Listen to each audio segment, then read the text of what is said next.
Hello, so today I'll be going over question 3 on assignment number 2. So the first thing that I did was I created a definition for a function called convert inches to centimeters, and I gave that an inches parameter.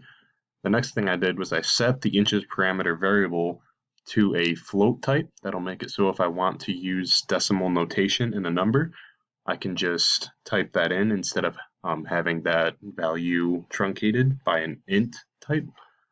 The next thing I did was I created a variable called centimeters and set that equal to the inches parameter times 2.54, which is the conversion from inches to centimeters. And then I will return centimeters, which will end the function and return the control back to the calling function, which is in the next file.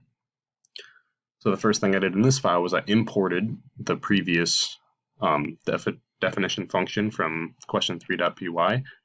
And then I created a local variable called myConversion and set that equal to question3, which is the name of the other file, followed by dot notation to bring that file in.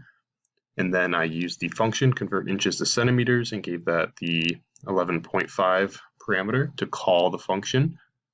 And then I will print out a little line or a string that is, this is the conversion from inches to centimeters. And then I will use the variable myConversion to call the function. And then when I execute it, it gives the little string of text. This is the conversion from inches to centimeters. And then the output, which is 29.21. Thank you.